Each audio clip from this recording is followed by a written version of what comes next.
All right, Rangers, we're diving into everything going on with Rangers right now that'll have you shaking your head, laughing, and maybe even dreaming a little.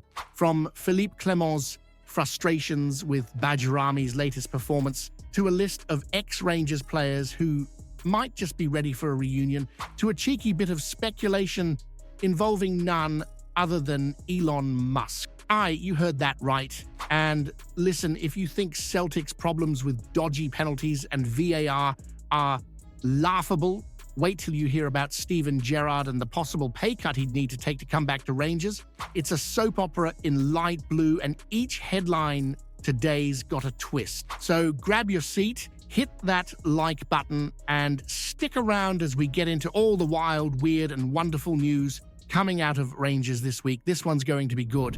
Well, it sounds like Nadim Badami was about as useful as a chocolate teapot in Albania's goalless draw against Czechia, doesn't it? Philippe Clement will hardly be thrilled watching one of his supposed main men look so uninspired.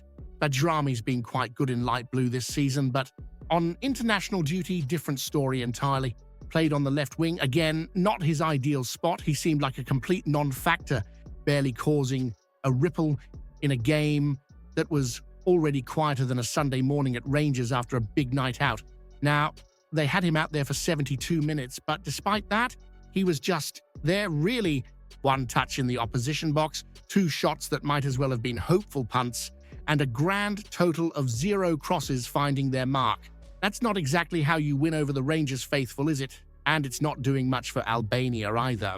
With stats like a meager 0.03 expected assists and 0 out of 4 crosses hitting anyone, Dezers and the lads in Rangers' box will be scratching their heads wondering if there's any service to come from this fella.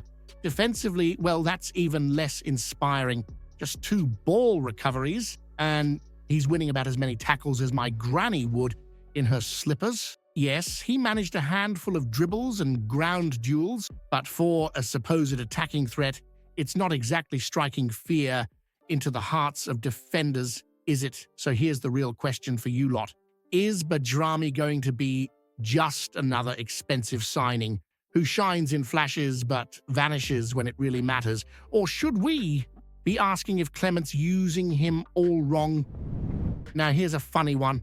The free agent market is wide open, and with Rangers always on the lookout for a cheeky bargain, there are a few familiar faces that could make their way back. Philippe Clement has hinted at possibly nabbing a defensive midfielder, maybe a solid number 6, but nothing's been firmed up yet. So as we're sitting through this international break with no Rangers action, why not have a little look at who's still knocking about, gathering dust, but possibly worth a punt? First off, in goal, you've got Loris Karius. Now, I know what you're thinking. This lad hasn't really been the same since that Champions League nightmare for Liverpool against Real Madrid, and yet he was once linked as a backup for Alan McGregor, so maybe a fresh start in light blue might suit him. Then again, can we really trust him to handle the heat at Rangers? Over in defense, a couple of former Man United boys, Brandon Williams and Timothy Fosu-Mensah, are both without clubs. Williams was mentioned as a possible target this summer, while Fosu-Mensah could add a bit of bite on the right at just 26 years old. As for centre-backs, slim pickings there, so we're throwing in Daniel Amati Solo, linked to Rangers back when Van Bronckhorst was around. He's been without a club since leaving Leicester. The midfield looks like a bit of a wild card. Mohamed Besic is the anchor, the solid, if slightly unspectacular, holding midfielder who could add a touch of steel. Ahead of him, we've got Dele Ali and Ovi Ejaria. Yes, you heard that right.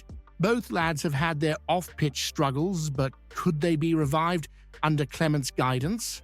And up front, things get interesting. Ryan Kent, he'll need no introduction to you lot, might be welcomed back with open arms by quite a few fans, especially given his connection with the club. On the other wing, there's Alex Pitou, nearly joining Yanis Hagi before Bordeaux's finances left him without a club. And then we've got Brandon Barker, the guy who's a training ground superstar, but, well, less impressive when it really matters. Finally leading the line, it's Kemar Roof. Imagine if he could actually stay fit for more than a week. Would he be worth a short-term deal? So here's a thought to chew over. Would you take a gamble on some of these ex-Rangers players and troubled stars to inject a bit of life into our squad? Or is it all just a recipe for a wasted wage bill? Connor Goldson's comments are about as blunt as it gets. He's made it crystal clear that Rangers recruiting has been shambolic, hasn't he?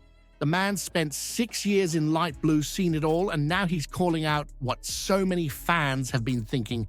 Our recent transfers and planning have let the club down badly, sitting 9 points behind Celtic and Aberdeen this early in the season is a joke, especially when Clement is asking us to be patient after 11 new signings in the summer.